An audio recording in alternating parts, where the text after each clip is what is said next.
আজ একটা নতুন পেশেন্ট নিয়ে এসেছি, ওর কাছ থেকে শুনে নেওয়া যাক ওর কি হয়েছিল। তোমার নাম কি? মজিদুল ইসলাম। আচ্ছা, তোমার কি হয়েছিল, কি প্রবলেমটা কি? হাত ভাঙছিল। হ্যাঁ, তারপরে হাত ভাঙার পরে কি হয়েছিল? মুখ করতে পারি না, হ্যাঁ, ঘোরাইতে পারি না এইভাবে। হ্যাঁ, কি হয়েছিল বলো, আমাকে একটু দেখাও। এইভাবে ঘোরাইতে পারি না। হ্যাঁ হ্যাঁ হ্যাঁ, আচ্ছা, তারপরে এখন?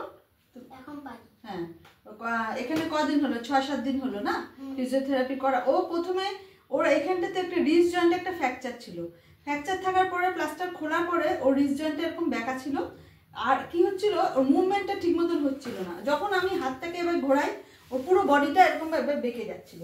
এই যে ওর এই যে জয়েন্টটার মধ্যে স্টিফনেসের মধ্যে ওকে একটা ওয়াক্স বাদ দেওয়া হয়েছিল। ওয়াক্স বাদ দিয়ে আমরা এই জায়গাটাকে আগে একটু নরম করে নিয়ে ওকে আমরা কিছু এক্সারসাইজ করাই। এবার দেখাবো যে ওকে কি কি এক্সারসাইজ করানো হয়েছে। প্রথমে এই রিস্ট জয়েন্টের জন্য যে এক্সারসাইজটা করানো হচ্ছে সেটা হচ্ছে এই রিস্ট জয়েন্টটাকে রোটেশন করা হচ্ছে ক্লকওয়াইজ এবং অ্যান্টি ক্লকওয়াইজ।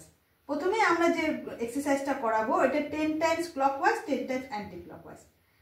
এখন আমি শুরু করছি এক্সারসাইজ।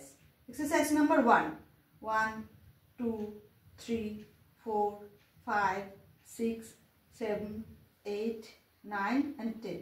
এরপরে আমরা উল্টো দিকে রোটেশনটা করব। 1 2 3 4 5 6 7 8 9 and 10। তারপরে যে রিস্ট জয়েন্টটা যে স্টিফনেস ছিল এটার জন্য প্রথমে আমরা একটু এইভাবে করব, তারপরে ওপর দিকে করব। এই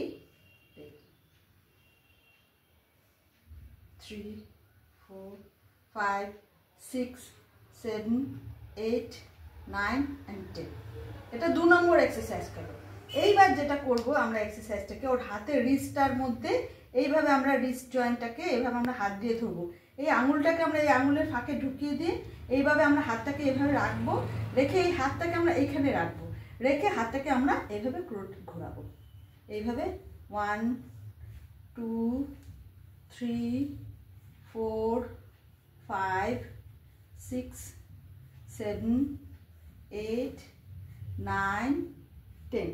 এইভাবে আপনাদের কারো যদি কোনো সময় রিস্ট জয়েন্টে কোনো রকম ফ্র্যাকচার হয়, স্টিফনেস থাকে, তাহলে আপনারা এইভাবে দেখানো পদ্ধতিতে এইভাবে আপনারা যদি এক্সারসাইজ করেন তাহলে আপনাদের স্টিফনেস কমে হাতটা ফ্রি হয়ে যাবে।